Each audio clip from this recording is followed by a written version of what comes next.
नागर देवळे भिंगार येथील श्री स्वयंभू शुक्लेश्वर महादेव मंदिर परिसरात 4 एकर जागेमध्ये 26 डिसेंबर ते 1 जानेवारी 2025 या कालावधीमध्ये सायंकाळी 6 ते 9 या वेळेत श्री शिवमहापुराण कथा व 21,000 रुद्राक्ष वाटप सोहळ्याचे आयोजन महेश भाऊ झोडके व मित्र परिवाराच्या वतीने करण्यात आले। श्री शुक्लेश्वर मंदिर व परिसरात आकर्षक विद्युत रोषणाई करण्यात आली आहे।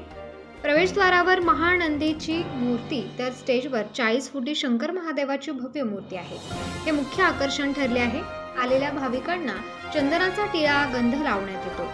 कथेच्या तिसऱ्या दिवशी शिवपार्वती विवाह सोहळा मोठ्या थाटात संपन्न झाला। रामायणाचार्य भागवताचार्य शिवकथाकार गुरुवर्य हरिभक्तपरायण समाधान महाराजजी शर्मा यांच्या सुश्राव्य व मधुर वाणीने शिवमहापुराण कथेचे निरूपण करण्यात आले। या शिवमहापुराण कथेत शिवपार्वती विवाह सोहळा, गणेश कार्तिकेय चरित्र, अर्धनारी नटेश्वर, नंदी वर्णन, उमा संहिता, कैलास संहिता, 12 ज्योतिर्लिंग महात्म्य, शिवमानस पूजा विधी, पंचाक्षर मंत्र की महिमा यांचे वर्णन केले जाणार आहे। अभूतपूर्व असा शिवपार्वती सोहळा पाहून भाविक मंत्रमुग्ध झाले। शिवपार्वती, ब्रह्मा, विष्णू, लक्ष्मी, इंद्रदेव, भूतनाथ सुंदर आकर्षक वेशभूषा बालकांनी केल्या होत्या। या कथा सोहळ्यासाठी दररोज 15 ते 20,000 भाविकांची गर्दी होत आहे। दररोज महाप्रसादाचे वाटप करण्यात येते। 1 जानेवारी रोजी कथेच्या समाप्तीच्या दिवशी 21,000 रुद्राक्षांचे वाटप करण्यात येणार आहे, अशी माहिती महेश भाऊ झोडके यांनी दिली आहे। नागर देवळे भिंगार अहिल्यानगर शहर येथील भाविकांनी शिवमहापुराण कथेचा लाभ घ्यावा असे आवाहन आयोजकांच्या वतीने करण्यात आले आहे।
आम्ही 3 वर्षापूर्वी ना रामकथा केली, त्यानंतर आहे ना 3 वर्षानंतर आहे ना शिवपुराण कथा करतोय। 26 डिसेंबर ते 1 जानेवारी 2025 पर्यंत रोज भाविक त्याला भरपूर उपस्थित दाखवत आहे। आज 3रा दिवस आहे कथेचा।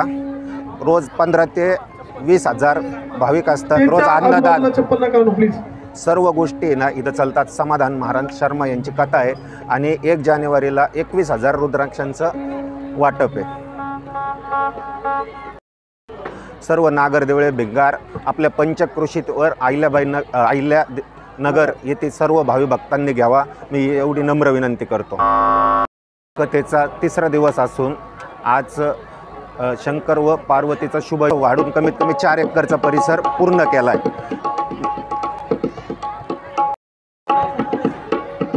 इथलं कथेच्या ठिकाणचा टेजचं जे मेन वैशिष्ट्य आहे, तिथं 40 फुटी शंकराची महादेवाची मूर्ती आहे व एंट्रीला प्रवेशद्वारापाशी महानंदीची मूर्ती। म्हणजे इथं आल्यानंतर शुक्लेश्वर मंदिर परिसरात तर लोक आहे ना इथला बाकी सगळं विसरून जातात। आपण कुठं आलेलं आहे लोकांना एक ते भावनिक होतात आणि लोकांना 2 दिवस झालं कथा चालू होऊन लोकांना एक ओढ लागतीस, कधी 6 वाजता आम्ही कधी इथं पोहोचन।